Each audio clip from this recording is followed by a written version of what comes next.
excited for what we got. John, this is going to be really cool because, you know, this is still the winner's bracket. You know, for a while we were covering like loser's bracket on these streams, but now this is where it really starts to matter because every win that you get in the winner's bracket skips 1-2 rounds in the loser's bracket, so you don't have to play those. No, that's completely right, actually. We have an amazing time here, and winner's bracket really is a bit of a refreshing change. So let's see what goes on here as we get into game number 1 on Cloud Kingdom. We have as the red Terran player, ladies and gentlemen, spawning in the bottom left-hand corner. We have got Startail Bomber. And his opponent, who will be spawning in the top right, guys, as the blue Terran, we have Quantix, TheSTC. Just trying to switch the colors over here, make sure the players are appropriately represented. All right, so here we go on Cloud Kingdom TvT game number 1. Now, Cloud Kingdom is a map where, you know, historically, one-base openings are very powerful. You can do a lot of ferrying with Hellions. You can do Banshee play and generally make it very safe over these little cliffs, these little ledges over here.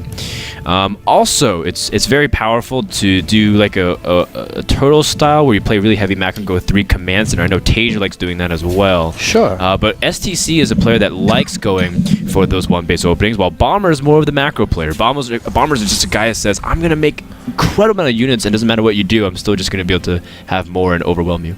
Well, their openings are certainly reflective of that. We can see at the moment the STC is going to be grabbing his gas before getting his barracks down, so we could be seeing very early tanks. We might see some fast Hellion aggression come out of him. We'll have to wait and see what he chooses to go with his tech route. And in the meantime, Bomber, just foregoing any sort of gas at all, he's going to be looking to get up to a very quick 2-base economy off of 1 racks for now, and then he's going to be powering through with a lot of units in the mid-game, like you mentioned.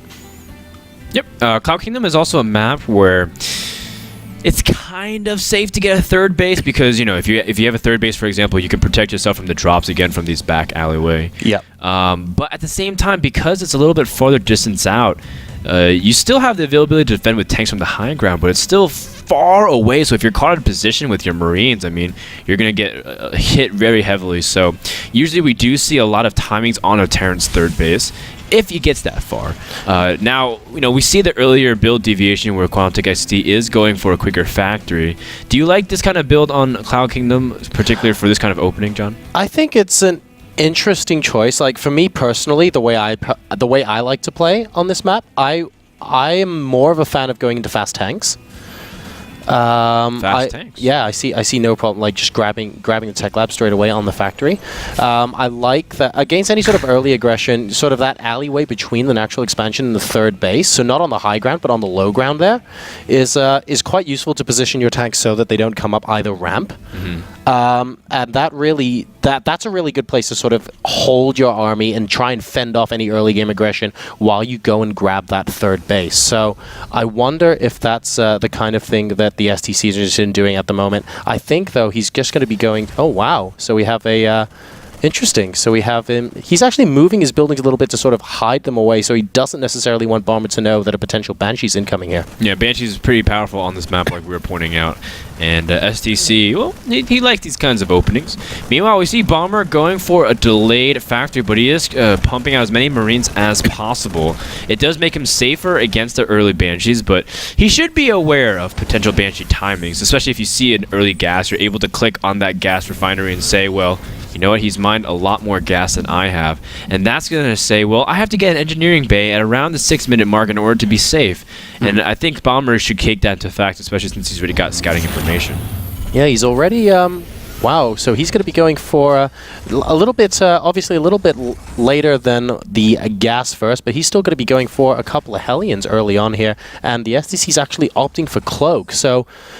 An interesting contrast of styles we have here, Frodan, and I'm not 100% certain what to make of this actually with that Cloak, especially from the STC. What do you think is going to happen going into the mid-game here? I mean, I think STC shouldn't do too much damage, assuming Bomber is prepared for it. He has a second orbital coming out, which means he could burn a couple of scans and still get pretty ahead.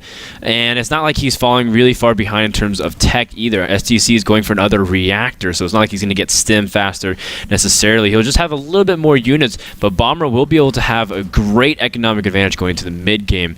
Now, Bomber is going up here to poke to see, because he knows usually when you go for Banshee or tech, you're kind of weak on the units back at home, and STC's not prepared. This is going to do so much more damage than it should have. Bomber picked out a perfect window.